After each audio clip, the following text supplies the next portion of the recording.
त का हाल बा भाई लोग, ठीक बानी नु। भोजपुरी इंडस्ट्रीज में एगो गाना आइल बा जे गाना के नाम ह धुआं धुआं शाम है धुआं धुआं शाम है धुआं धुआं। आई गाना हम मालूम है तेरे बाप को मत सिखा, चल हम मालूम है तेरे। के तब बातें पूछ हम मर्दे मत हो। ई गाना त मार्केट में आग लगाते ले हव।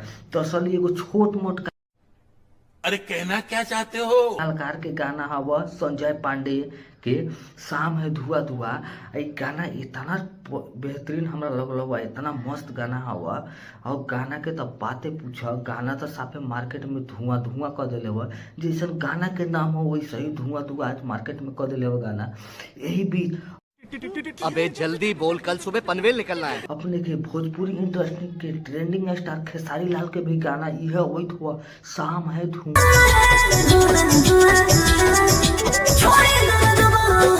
धुआं। और वो गाना भाई खेसारी लाल के तब जनबे करला, जो कोनो गाना आवेला तो मार्केट में आग लगा दे बोला, तहलका मचा दे बोला। पहले आगे लगत आई हो शाम है धुआं धुआं होते तो मार्केट में धुआं धुआं कर देते हुआ। लेकिन अफसोस की ये बात हुआ कि खेसारी लाल बतावा इतना छोट मोट कलाकार के गीत चुरा चुरा के गवैत हुआ। ये बतावा भाई कहाँ से सही हुआ। अगर छोट मोट कलाकार के अगर तुमने गाना चुरा बात तो सही है दौड़ना तो पड़ता है। चुरा के खेसारी लाल भैया गावे लगी हन तो छोट मोट कलाकार के खाए पर आफत आ जाई भाई। उ तो गरीब आदमी है कि अपन गाना गा गा के पेट पाला तरन, अपन घर परिवार चलावत तरन। यही में खेसारी भैया अपने गाना के वजह से गा के छोट मोट कलाकार के पेट पर लाट मरत हुआ। कहाँ से ये सही बात हुआ।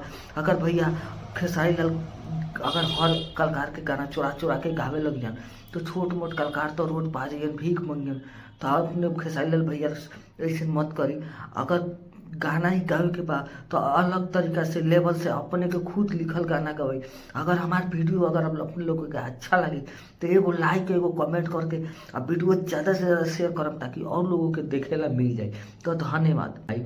उ तो गरीब आदमी है कि अपन गाना गा गा के पेट पाला तरन, अपन घर परिवार चलावत तरन।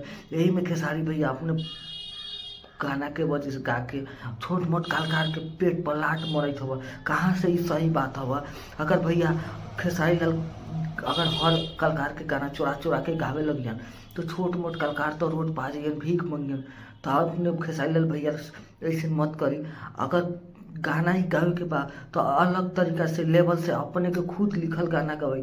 अगर हमार वीडियो अगर अपने लोगों के अच्छा लगे तो एगो लाइक एगो कमेंट करके अब वीडियो ज़्यादा से ज़्यादा शेयर करम ताकि और लोगों के देखेला मिल जाए। तो धन्यवाद भाई।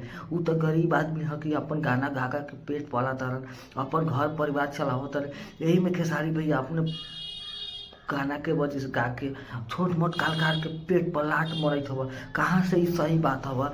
अगर भैया खेसारी लाल अगर हर कलाकार के गाना चुरा चुरा के गावे लगियन तो छोट मोट कलाकार तो रोड पा जाइए भीख मंगियन।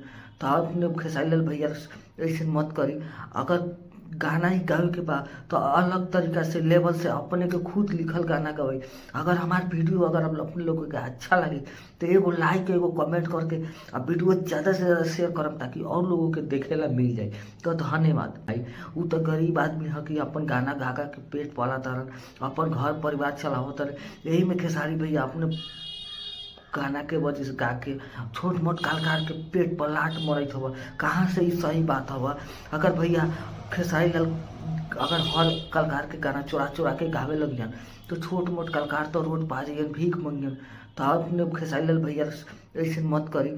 अगर गाना ही गावे के बा तो अलग तरीका से लेवल से अपने के खुद लिखल गाना गवाई। अगर हमार वीडियो अगर अपने लोगों के अच्छा लगे तो एगो लाइक एगो कमेंट करके अब वीडियो ज़्यादा से ज़्यादा शेयर करम ताकि और लोगों के देखेला मिल जाए। तो धन्यवाद भाई। उ तो गरीब आदमी है कि अपन गाना गा गा के पेट पाला तरन, अपन घर परिवार चलावत तरन। यही में खेसारी भैया अपने गाना के वजह से गा के छोट मोट कलाकार के पेट पर लाट मरत हुआ। कहाँ से ये सही बात हुआ। अगर भैया खेसारी लाल अगर हर कलाकार के गाना चुरा चुरा के गावे लगियन तो छोट मोट कलाकार तो रोड पा जाइए भीख मंगियन। तो अपने खेसारी लाल भैया ऐसे मत करी। अगर गाना ही गावे के बा तो अलग तरीका से लेवल से अपने के खुद लिखल गाना गावे। अगर हमार वीडियो अगर आप अपने लोगों के अच्छा लगे तो एगो लाइक एगो कमेंट करके अब वीडियो ज़्यादा से ज़्यादा शेयर करम ताकि और लोगों के देखे ला मिल जाए। तो धन्यवाद भाई। वो तो गरीब आदमी है कि अपन गाना गा गा के पेट पाला तारन, अपन घर परिवार चलावत तारन। यही में खेसारी भैया अपने गाना के वजह से गा के छोट मोट कलाकार के पेट पर लात मरत हवा। कहाँ से ही सही बात हवा। अगर भैया खेसारी लाल अगर हर कलाकार के गाना चुरा चुरा के गावे लग जान तो छोट मोट कलाकार तो रोड पा जाइए भीख मंगियन। तो अपने खेसारी लाल भैया ऐसे मत करी। अगर गाना ही गावे के बा तो अलग तरीका से लेवल से अपने के खुद लिखल गाना गावे।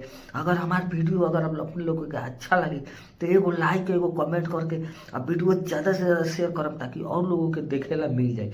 तो धन्यवाद।